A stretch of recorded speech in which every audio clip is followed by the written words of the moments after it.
Hi everyone, welcome back. I'm Eric.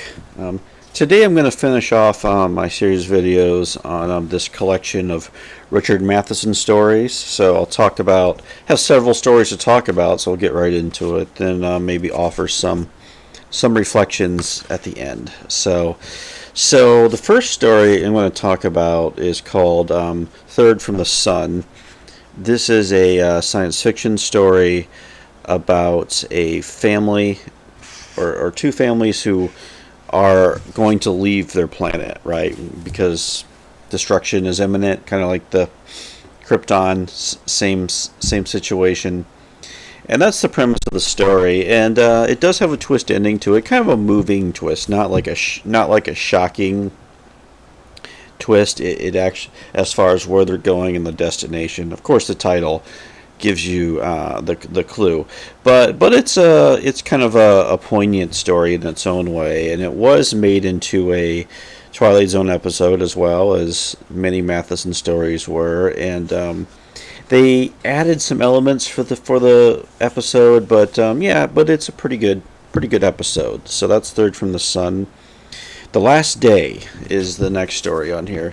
This is one of the more, I think, one of the more powerful stories in the collection. It's literally about the last day on Earth, where I don't believe it's explained exactly, but the Earth is about to self-destruct. One of those scenarios that we've seen in quite a few films. So this story starts out with the main character. He's with his friends, and they're kind of, partying and being as hedonistic as possible. And it's also kind of a haunting story because we learn that there's people who are just going crazy. They're going out and committing violent acts and just doing crazy and insane stuff. Once again, many movies have kind of tread on that territory. But what I really like about this one, it's the ending of the story where the main character decides to try to find his mom, and that's really where the story goes, and we get a really deeply moving ending. At least it hit hard for me. Like I said, we've seen this scenario many times, but Matheson found a real, I think, real strong emotional beat for the story. So I like that one a lot. The Last Day. Next one is called Long Distance Call, which is, okay, this is the classic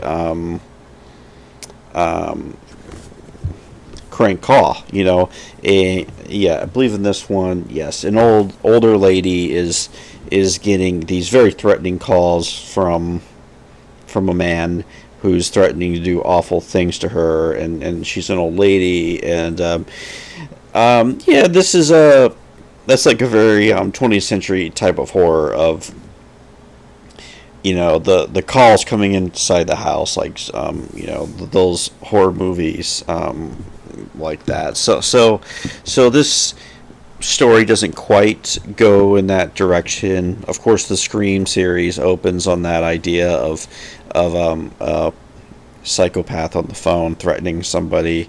So I like the ending to this one, though. When a Stranger Calls was the horror. I think a horror movie in the 70s. I think that was remade, but also the same idea.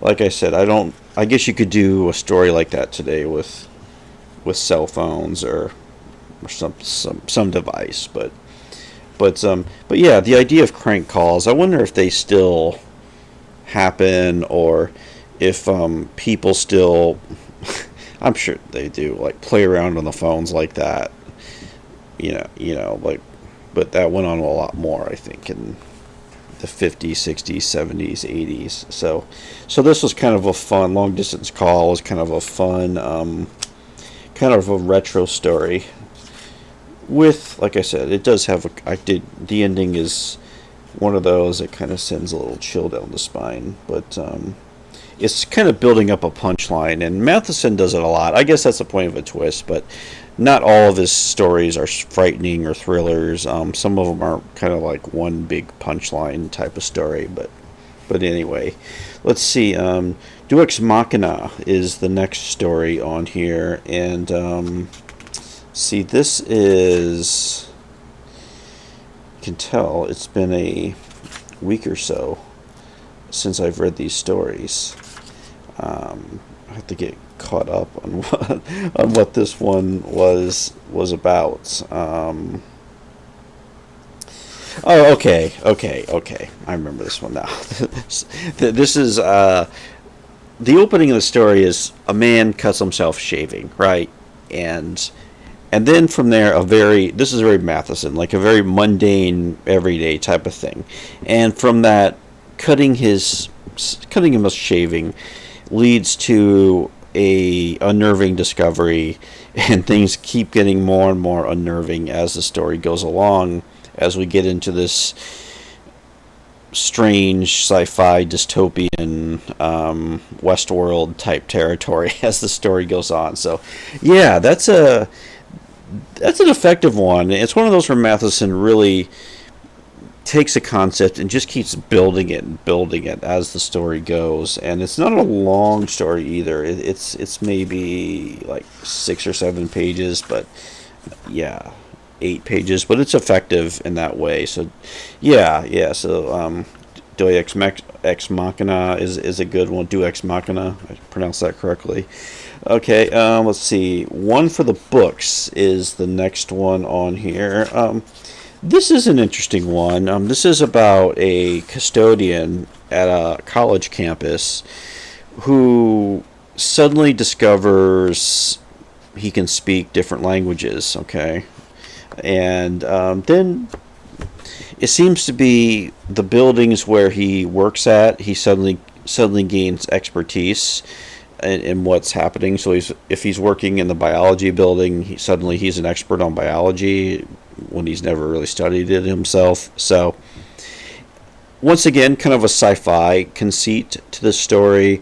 A little bit reminded me a lot of Flowers for Algernon, or any story where you have a protagonist who gains intelligence and in a story, and where that goes. And as we know, usually these stories tend to end tragically, and of course One for the Books is no exception with that one. But once again, Matheson really good at taking this fantastical scenario and really presenting it in this really everyday kind of homespun way, right? So that's one of his really good strengths as a writer. So yeah, I liked that one. Let's see, I don't know if there was a story in here that I actively disliked. I mean, that's probably why I go back to it so much, because I enjoy reading the stories, and they're fun to revisit, which is not always the case with short stories. But okay, so the next one, maybe what a title to this story. It's called Now Die in It. Now Die in It is the title of the story, and this is this is the one about, okay, like I said, it's been a while since I've read these. Yeah. Okay, another phone story. Another, you have a family, young couple with a child, and they get these phone calls from a very unnerving phone call saying that, he's going to come over there and try to, kill her husband or kill the family. So they're getting these very threatening phone calls, and they can't figure out who this person is or what's going on. And the story kind of moves in maybe you can see it coming where it's going. The story kind of reminiscent of A History of Violence, the David Cronenberg film. I think it was based on a graphic novel, but a similar idea. But once again, that what looks like this very typical kind of nuclear family from the post-war era, and they're not what they appear to be. So I did like that story. The next one on here is called the Conqueror. This is a Western. This is Matheson kind of doing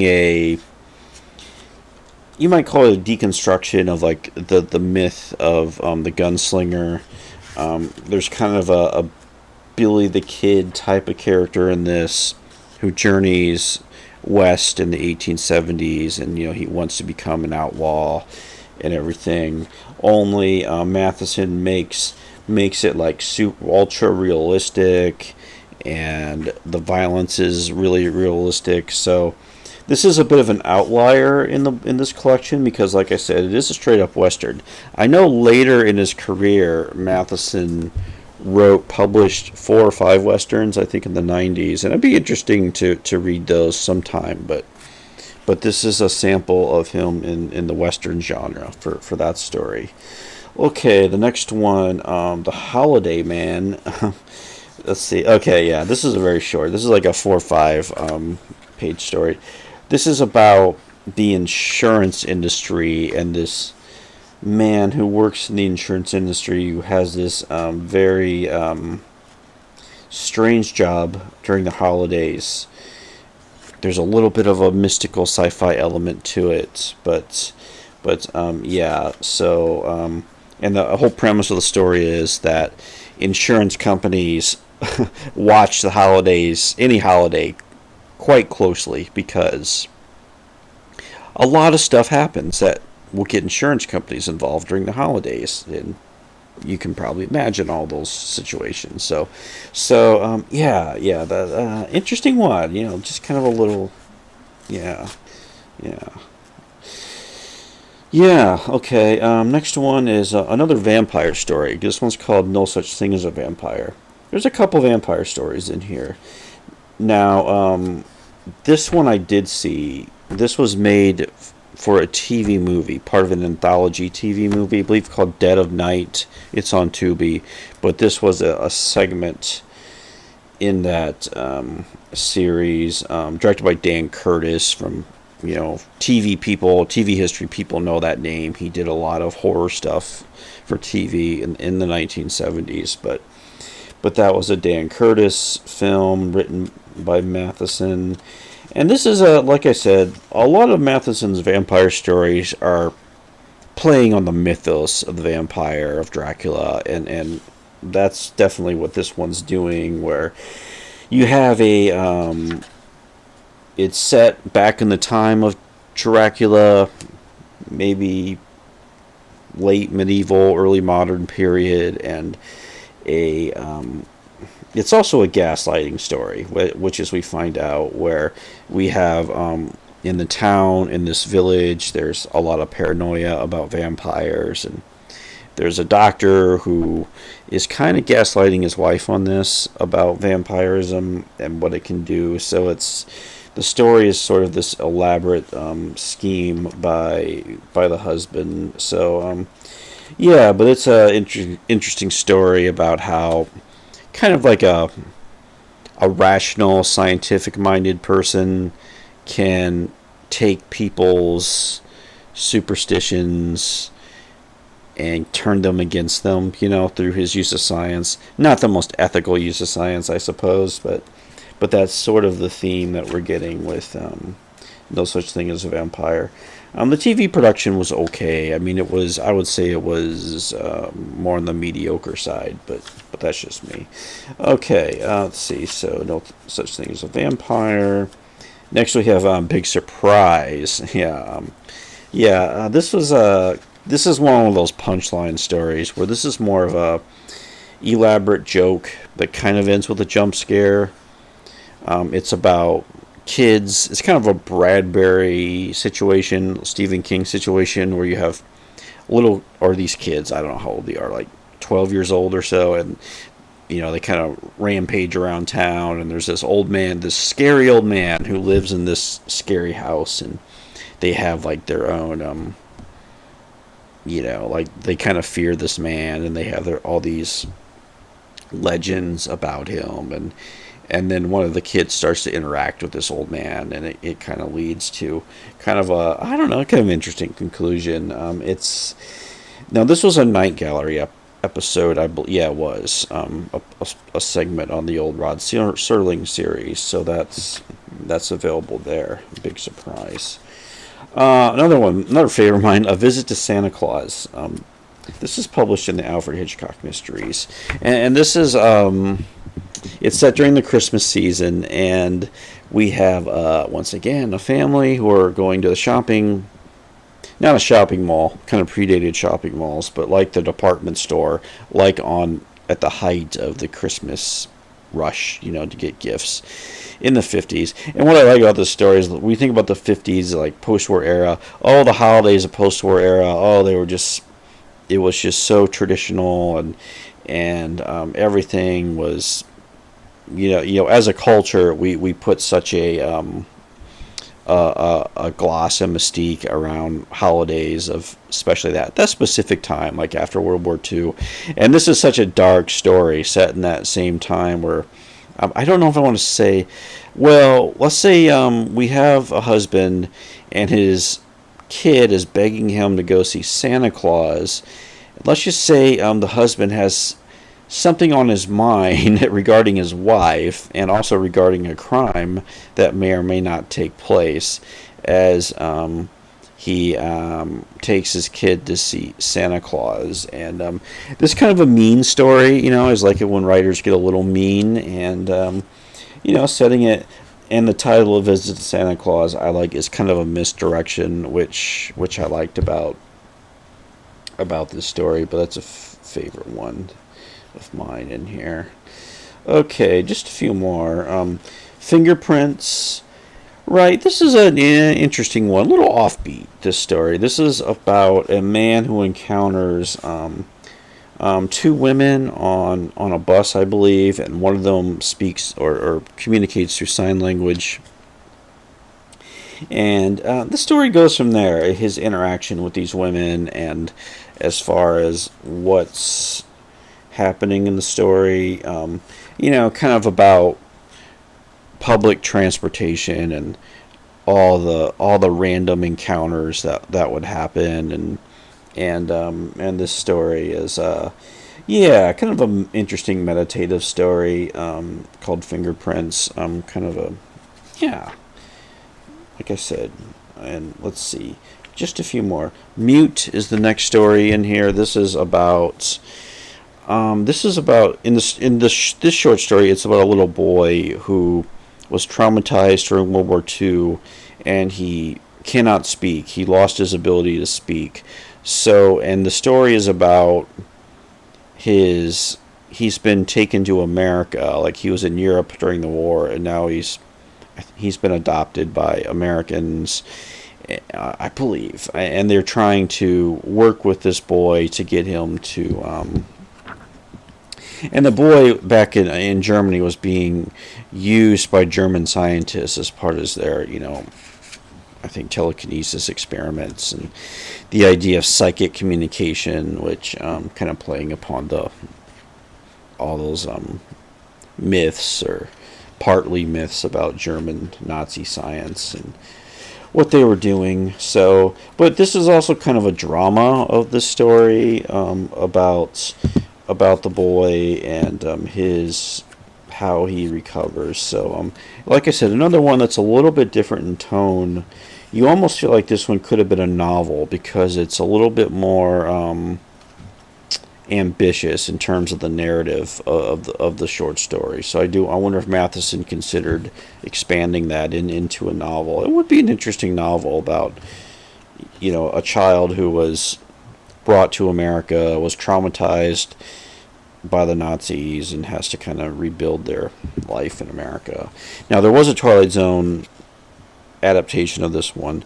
They switched it where it's a little girl. I think it's like an older girl in the Twilight Zone story, and Matheson wrote that, so he made that change. And she's a little older. She's maybe 12 or 13. The boy in the story is like maybe 8 or 9 years old, and so yeah. Like I said, interesting Twilight Zone episode on Mute. And the closer in this collection is called Shockwave. This is set in a church, appropriately enough maybe, and it's about this gigantic organ that's being repaired as its caretaker watches it. Or the organist watches it, who he's been playing the organ in this church for a long, long time. And yeah, you know, the story ends in a very Matheson way. You know, he sometimes he likes to end his stories with a big boom or a big, and this one we get that. We get a big bombastic ending with Shockwave, as we would expect from the title. So yeah, I guess that wraps it up. Covered all the stories in this one, and yeah, like I said, I've read this one probably 3 or 4 times. I always like Matheson, and I think he's an important writer. I probably said this first video. At least I consider him so, as far as I think just how many different genres he worked in, how his work I think shaped the post-war consciousness in a lot of ways, where he would take horror or science fiction stories or mysteries or thrillers and really make them feel like he would put everyday people you see on the street, people you pass by every day, and put them into these stories. And I think I said before, just really a master of the short story. Just, you know, how to have a beginning, middle, and end, how to end it with, you know, and I think the short stories that are remembered often are the ones that just end with just a gut punch, you know, that just build and build and build. You know, the build up has to be great. He's good at that, but to just get that gut punch ending at the end is he was really good at that. Really important at that. I think, like the story talked about, like A Visit to Santa Claus. There's a real kind of subversiveness a little bit to Matheson too. Like he is kind of a lot of satire, a lot of commenting on American culture in the post-war era, and so there is definitely a sharp satiric bite or dark comedy even at times in his stories, which works well. And I think in the introduction by Victor Laval, he talked about the Twilight Zone episodes. How, yeah, you know, everyone know, or people know those Twilight Zone episodes, but it is important to remember that they all started out as short stories first, and just how well crafted those short stories are, like A Nightmare at 20,000 Feet or Third Rock from the Sun, any of those, which is really well done. Yeah, and I think there's also a little bit of a lot of intertextual things going on, where, like with his Dracula stories, where he is playing upon the myth of Dracula in those stories and really having a lot of fun playing with that, which I like, especially in that one story, Blood Sun, yeah, early one on here. Yeah, I like that. Sometimes Matheson can just be surreal, take everyday situations and make them really surreal, like that story about the bus just now, Fingerprints. He can do that.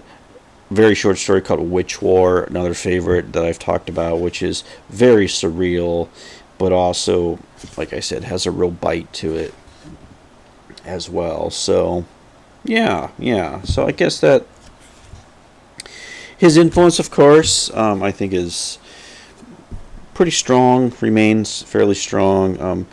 I'd like to read, well, I've read other of his short stories. I read some of his novels, like Incredible Shrinking Man, and I Am Legend is maybe what Matheson is most known for.